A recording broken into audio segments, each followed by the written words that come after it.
doing something right now? You working on another one? No, I've got quite a few movies developing for my own deal, but I haven't got one agreed. You know.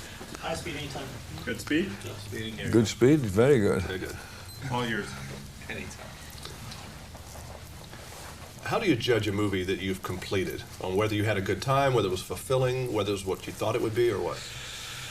Well, they're all different, and it's unusual if a film comes out exactly and completely as you would like it to be. In the case of The Rock, I haven't seen it on a big screen, completed version, and nobody has really yet, either with the completed sound, the music rather, because they're rushing to finish the last 5 reels before it officially opens. But I carry souvenir of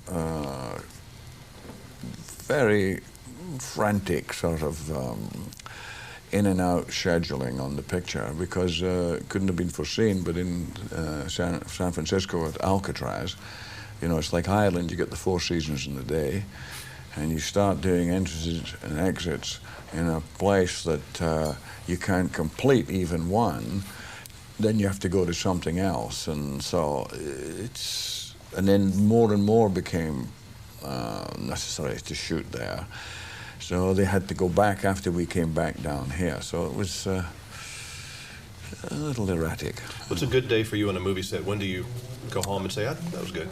A good day is when you've had a good rehearsal and everybody's on song. All the actors, actresses, and all the technicians have had a good look at it and a run at it. And it's terrific if you've got to the end of the day and it's a really important scene and you've completed the scene. Everybody's kind of in harmony with it. The worst thing is to get halfway through and it's not completed. You've got to go into all the reverses or something, and it's sort of half-assed. And it's you really feel, well, I'd rather come in the next day because we know so much more now and shoot the whole thing.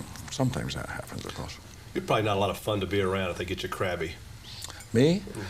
I'm an absolute sweetheart if everything is good. If everybody's professional, I have no problems. It's real amateurs that get up my nose. Are you a little surprised, by the way, that GoldenEye, the Bond franchise, seems to have found a big audience again, and they made 300 million worldwide or something? Well, I think it's terrific, and I'm not at all surprised, because about 10 years ago they were mentioning that Pierce was going to play it, and they, I think, had gone into a bit of a trough in terms of the stories, and from what I saw of them, because I wasn't following them avidly. And he was an excellent choice, just enough kind of maturity too, and to be able to be comfortable with the kind of cool of it. And they also went back and got a good script. John Calley, who's a friend of mine at United Artists, has had a lot to do with getting into the writing, rewriting, so they're in the groove again, you think? Yeah, I think so. That's good. Dragonheart, not used to seeing you as a cartoon character. I mean, you're a voice of a dragon. Yeah, well, it's much more original than that, because it's, you know, it's not like just a kind of voiceover. I mean, the logistics involved in making it are unbelievable. You know, just from the voice, they had to go on recreate digitally on the screen where the space had been left for me as the dragon. And from an original, Rob Cohen flew 18 reels of film up to ILM, picked out all the scenes and gestures and things that he kind of related to myself, and had them incorporated and choreographed them from Italy through Universal by satellite. So that's different. Yeah. Kind of fun? Well, I think it's next generation Jurassic Park, really. I had some pictures that I found at the store yesterday. Do you know this man? Do you know this man? Oh my God! Have you seen this man before? Yeah. Now, that guy we've seen. Now, do these guys have anything in common? Do they even know each other? You know these guys? No, they all look quite different. Man, there's a few years between them. I couldn't even figure out when that one was. That one I would say is Marnie. Marnie, that's right. That one I say is Thunderball or something. That one's Red October. And when did you wear the hat? That was Bond, because I had no mustache then. Do you know those guys? Is that Sean Connery the same as this Sean Connery, pretty much? Well, not as intelligent, not as erudite, not as world-wise and smart, you know. Wow, who was this guy then? Yeah, I'd like to meet him, actually. Was he a tough guy?